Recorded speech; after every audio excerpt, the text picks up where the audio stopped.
बुलढाणा जिल्ह्यातील लोणार पंचायत समिती अंतर्गत येणाऱ्या पिंपळनेर या गावातील सामाजिक ज्येष्ठ समाजसेवक अनिलकुमार अर्जुनराव कांबळे यांनी बऱ्याच वेळेस ग्रामपंचायत व पंचायत समितीकडे तक्रार दाखल केली होती.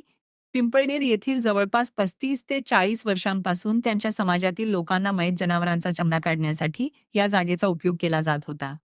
मात्र काळानुरूप परिस्थिती बदलली व हा व्यवसाय बंद झाल्याने आम्ही ही जागा वस्ताद लहुजी साळवे व लोकशाहीर अण्णाभाऊ साठे यांच्या स्मारकासाठी नियोजित केली आहे. काही जागा कैलास सोसायटीला देण्यात आली होती. वस्ताद लहुजी साळवे व लोकशाहीर अण्णाभाऊ साठे यांच्या स्मारकाच्या ठिकाणी आम्ही तारकुंपण केले होते. मात्र काही लोकांनी समाजात तेढ निर्माण व्हावी या उद्देशाने ग्रामसेवकाच्या माध्यमातून जाग बळकावण्याचा प्रयत्न सुरू केला आहे. तोडलेले तारकुंपण पुन्हा तयार करून देण्यात यावे व जागा बळकावण्याचा प्रयत्न त्वरित थांबवावा या मागणीसाठी कांबळे यांनी पंचायत समिती लोणार येथे आज 22 जून 2026 पासून सरणावर अर्धनग्न आंदोलन सुरू केले आहे. मागणे मान्य न झाल्यास या सरणावर स्वतःची चिता पेटवण्याचा इशाराही त्यांनी दिला असल्याने तालुक्यातील जनतेसह सर्वांचे या आंदोलनाकडे लक्ष लागले आहे. आपण आज उपोषणाला बसलो हे फक्त महापुरुषांचे जे स्मारक आहेत त्या महापुरुषाच्या स्मारकासाठी जागा मागितली. तर हे महापुरुष म्हणजे क्रांतिपिता लहुजी वस्ताद साळवे, डॉक्टर अण्णाभाऊ साठे या महापुरुषांच्या स्मारकासाठी आपण जागा मागितली आणि यापूर्वीसुद्धा त्याला मागितलेलीच होती.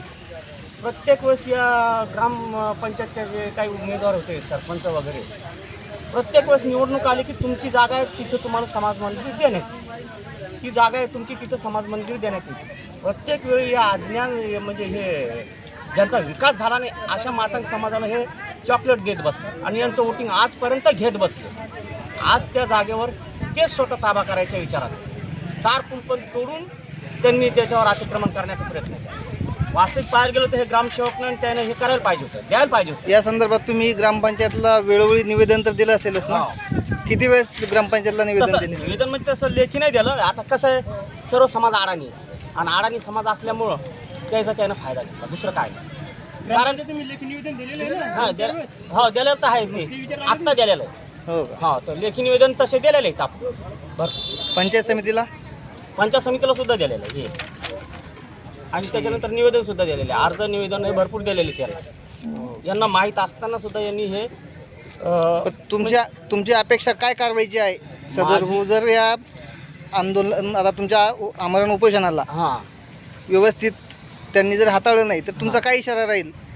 इथून पुढं आमचा इशारा फक्त हाच आहे. आता जे सरण रचले ना हाच आमचा खरा इशारा.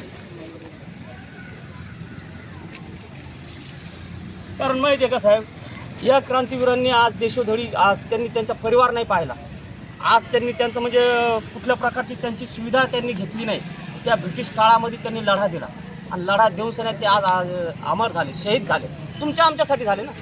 आज जर ते कदाचित लढले नसते तर आज रोजी ब्रिटिश गव्हर्नमेंट इथून गेलं नसतं. आज सुद्धा ब्रिटिश गव्हर्नमेंट इथं स्थापित असतं. ते फक्त गेलं कशामुळं? या लोकांमुळं गेलेलं आहे. मग या लोकांना न्याय नाही द्यायचा, मग कोणाला न्याय देणार आहे तुम्ही? या लोकांसाठीच महत्त्वाचं आहे ना. हा न्याय या लोकांना द्यायला पाहिजे आणि तेवढ्यासाठी मी इथं बसलो.